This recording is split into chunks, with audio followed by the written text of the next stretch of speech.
Not much is known about the rake.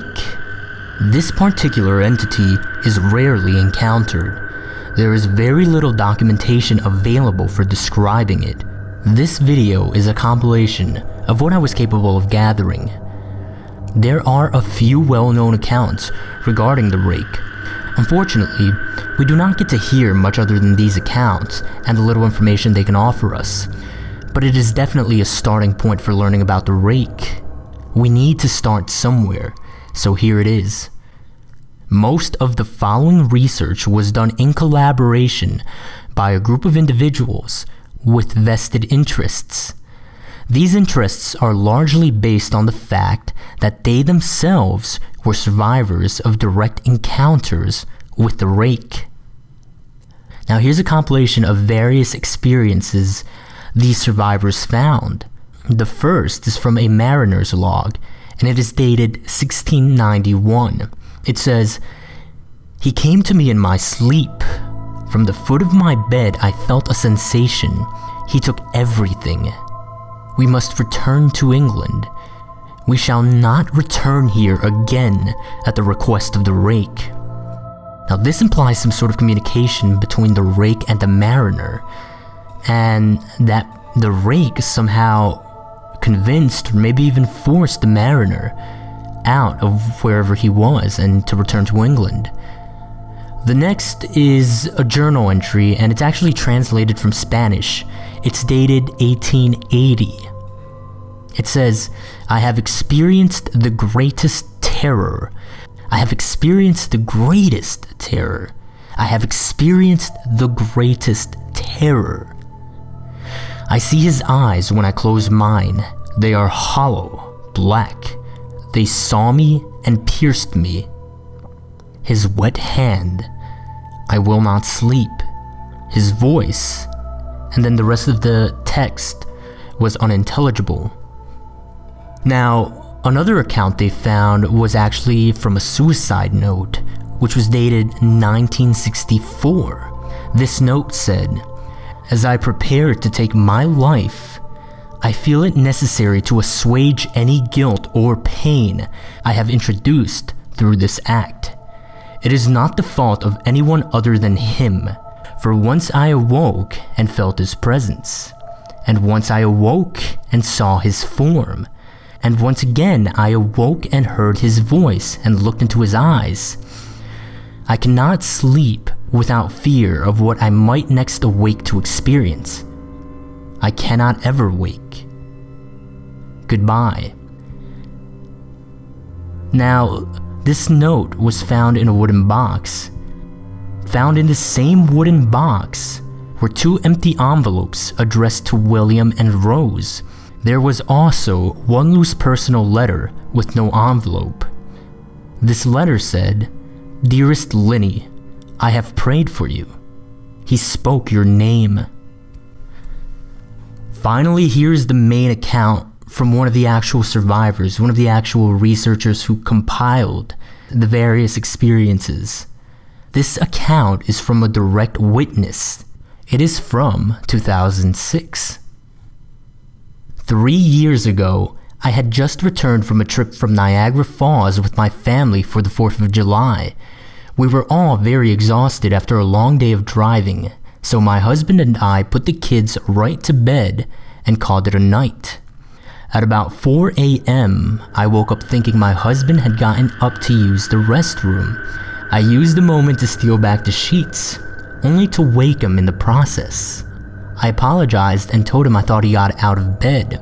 When he turned to face me, he gasped and pulled his feet up from the end of the bed so quickly, his knee almost knocked me out of the bed.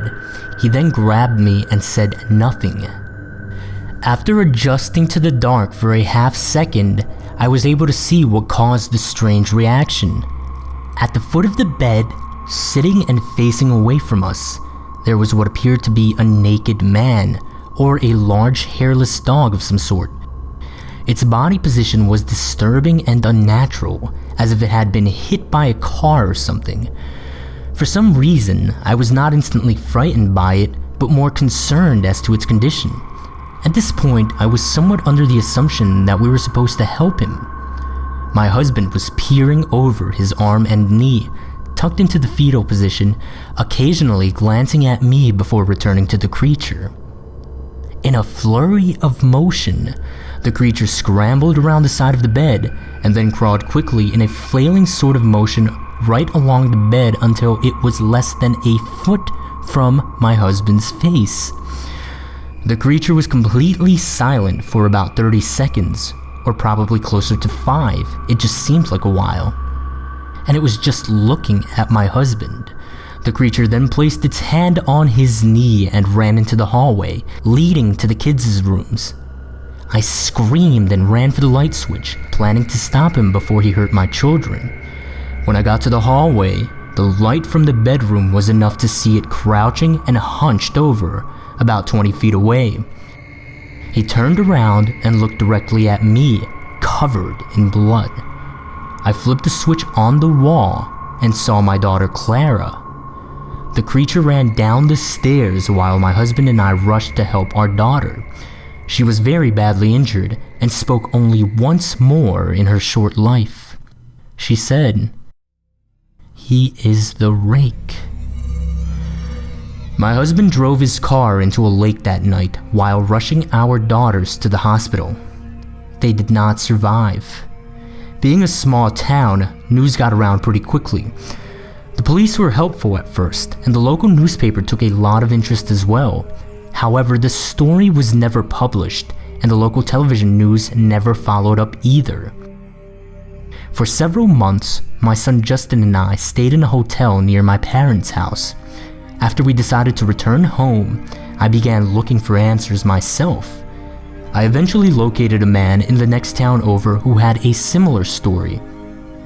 We got in contact and began talking about our experiences. He knew of 2 other people in New York who had seen this creature we now refer to as the Rake. It took the 4 of us about 2 solid years of hunting on the internet and writing letters to come up with a small collection of what we believe to be accounts of the Rake.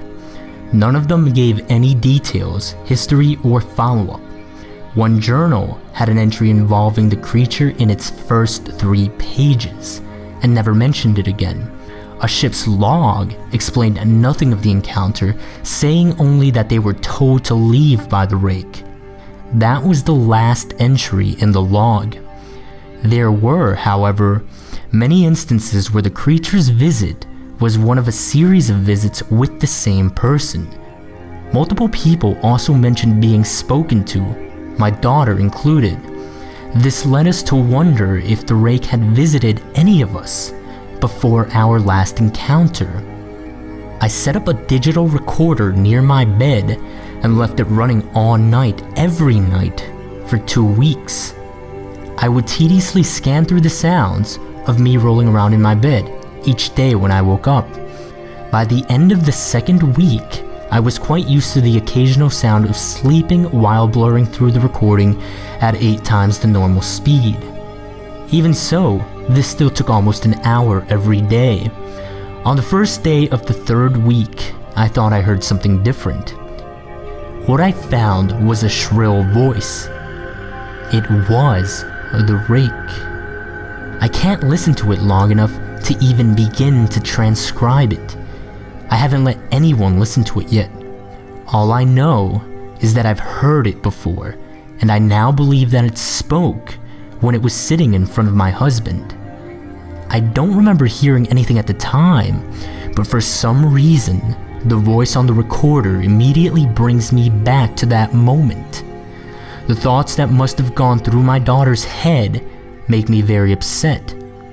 I have not seen the Rake since he ruined my life, but I know that he has been in my room while I slept.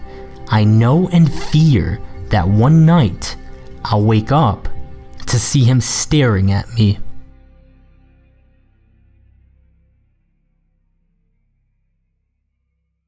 Beyond these accounts and the compilation of these experiences, there is very little information regarding the Rake, except for a few other things.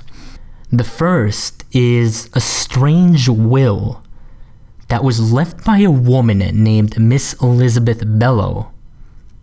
Now, she left behind a video, and in her will, she had it stated explicitly that her family's inheritance not be released until they saw this video in its entirety. And she also declared that this video become a matter of public record, so the video was publicized online. The video describes her experience with this entity. He knew the names of my mother and my father. He said that he knew what they dreamed, and that they knew he was called the Rake. I'm just going to go ahead and put the link to it in the description. I really suggest watching it because it is pretty offsetting. But it has the potential to provide some more information regarding what the Rake is and how it behaves. On a disturbing note, as of October 28th, 2011, which is the time her entire family first viewed this video, 5 of Miss Bellow's relatives have passed away. There is one more potential connection to consider. The Rake may have some sort of connection to the Slender Man, or the Slender Man may have some sort of connection to the Rake. The hypothesis here comes from Sigma radiation. Sigma radiation is a strange energy signature that was found in the bloodstream of victims of the Rake. This very same energy signature was found in a cloth left behind at the scene of one of Slender Man's victims. This energy signature has never in history been encountered before. In fact, radiation might be a misnomer because it isn't radiation as we know it. The people who labeled it simply needed to give this energy signature a label, so they called it Sigma radiation. Beyond this, there is not much known about this relationship or this connection between the Slender Man and the Rake. But it is definitely something that needs to be kept in mind and probably will need further research and investigation. So as you can see, we currently have very little to go on. The connections to Slender Man seem to be the most recent data gathered about the Rake.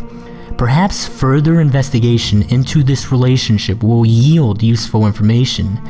However, anyone doing any such investigation should remain cautious. We do not know exactly how or why these beings behave the way that they do, but if we seek to prevent further dangers and prevent further victimization, then we must push forward in our exploration of this phenomenon.